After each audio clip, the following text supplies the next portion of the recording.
family tree project. Will you please sit down? You guys want to see some gorgeous ancestors? These are my great-grandparents. They had 9 children. I don't have to tell you that they dug each other. Project Roots. I'm sure you've all learned a lot about your families. I did, Mrs. Bradley. It made me appreciate the hardships of my family back in Kansas in 1899. Living in Kansas today is a hardship. Everyone can be in shoes, man. Walking the streets of New York. What is this? Your laundry? No, it's my assignment. I'm doing my family's history through fashion. Well, the 1950s was a great decade, but what about the rest of the century? Oh, it's coming in a package from my father's factory. Well, I hope so. You know it's due today. Now, each generation is a link in the chain of your family's heritage. Sui generis fidelis. What does that mean? I don't know, but it sounds dirty to me. That means you are the sum total of your family's history. Natalie, where's your project? I lost it. Lost it? You know it was due today. I could give you an F. So give me an F. I thought it was a dumb project anyway. Come in. Excuse me, Mrs. Bradley. Hi, Miss Garrett. Hi, Miss Garrett. Natalie, you left us in the dorm. This was due today. What were you thinking? Natalie, you told me you lost it. It's really lousy. Oh, it's very good. It's fascinating, your family history. You mind if I take a seat? Certainly.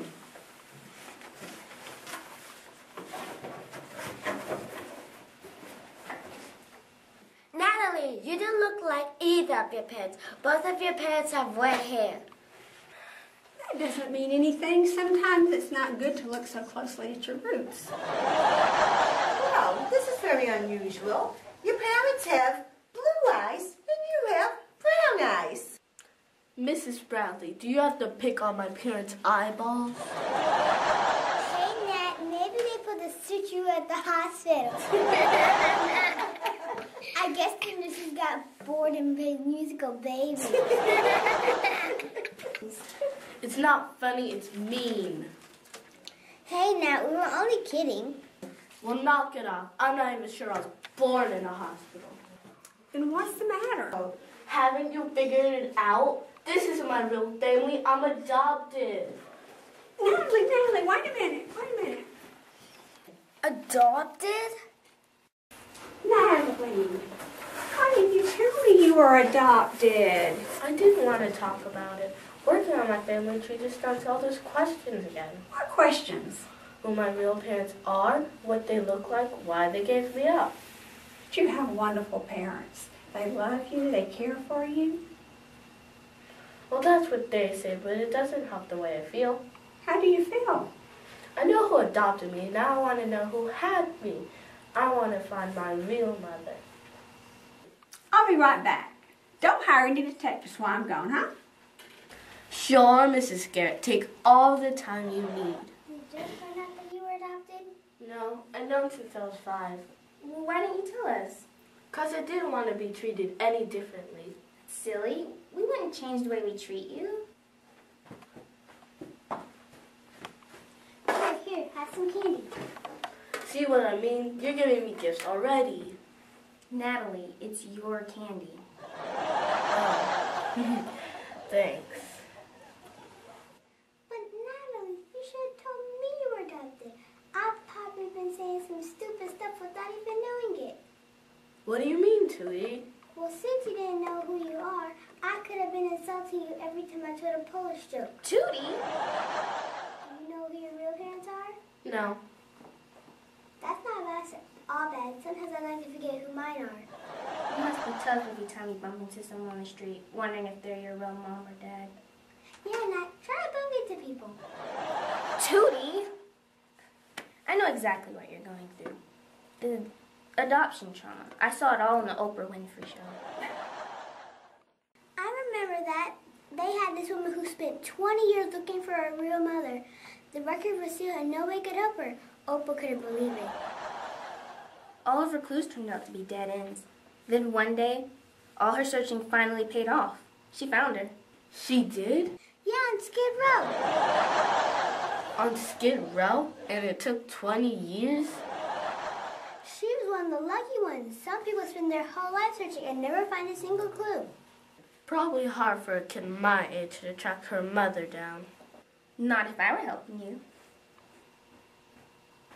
What do you mean? Listen, I've got connections. Do you really want to find your real mother? Well, I guess so. Sure. Well, that's all I need to know. My mother's dating a judge who has access to everything. Blair, don't go butting in. You think it's such a big deal. Where would you be without your mother and her big shot boyfriends? Probably like you, dodging cow chips on Sunnybrook Farm. Tootie, I happen to be in position to help Natalie, and I'm gonna do it. Blair, are you nuts? You can't stick your nose into something that can change Natalie's whole life.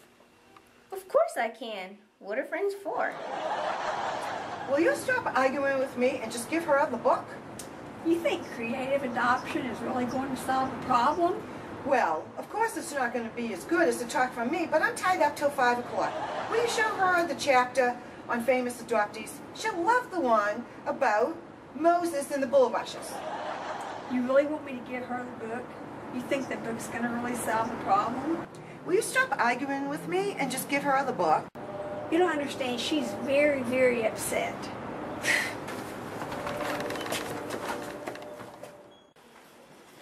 Ron, read chapter 3. Self-pity is such a downer. I know that. Well, our purpose at Eastland is not to coddle the children. It's to teach them to be strong and independent women. But you can't deny painful feelings and just expect them to go away. Take the book. The pitfall here isn't being too emotional. Natalie isn't being too emotional. She's only human. I mean, you. Yes, I'm human, but some of us aren't. I'll get it. I'll get it. I got it. Hello. Eastland School.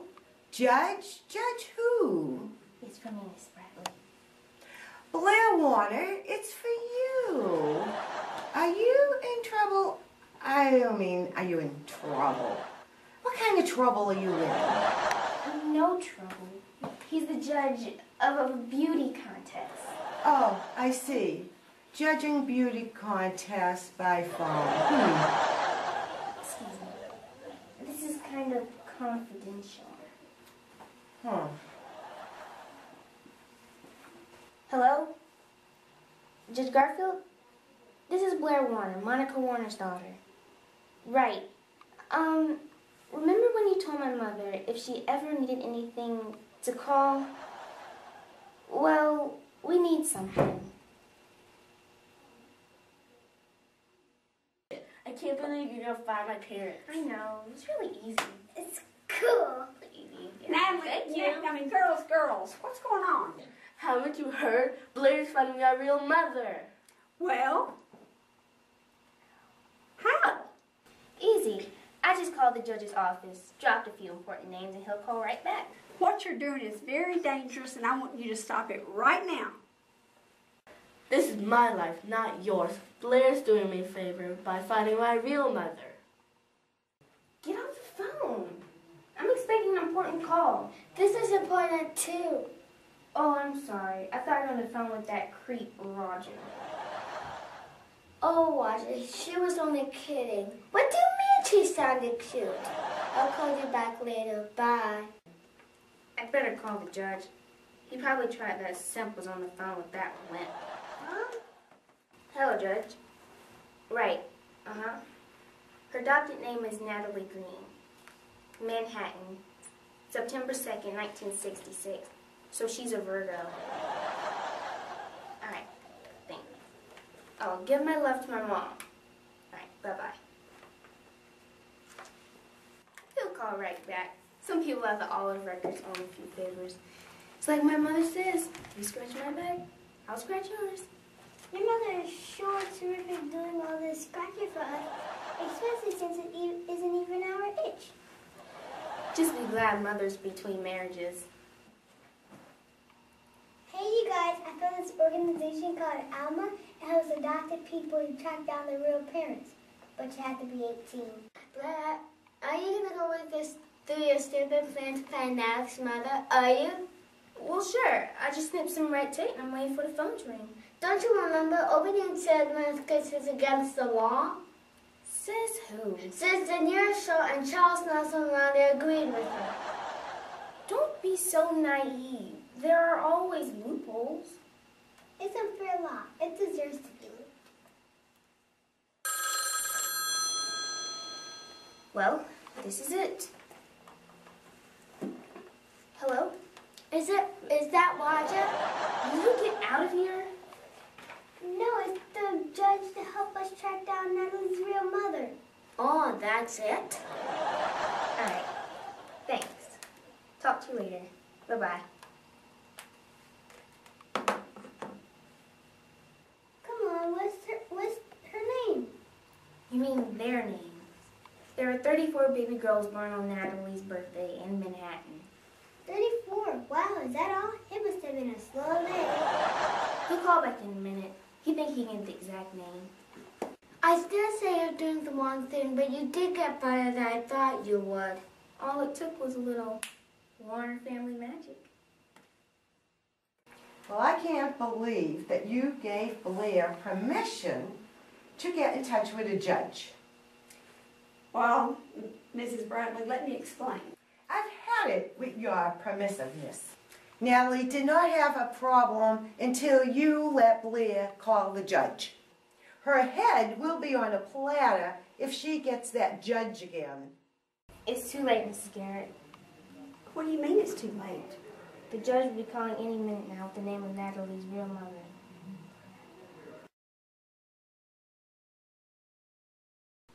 Natalie, I'm sure you've discussed this with your parents. What do they say? They said my real parents are healthy, but I gotta know more. There's an empty space inside of me. Natalie, I know that you have special feelings and questions that you want answered, but now may not be the time for it. This is for you. It's a poem.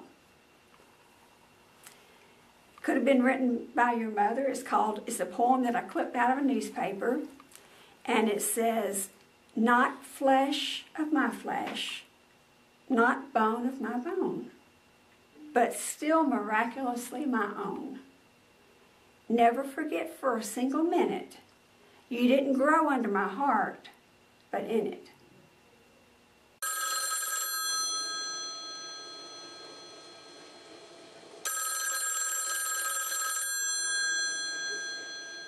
How about we all go upstairs and have candy? Oh, Natalie.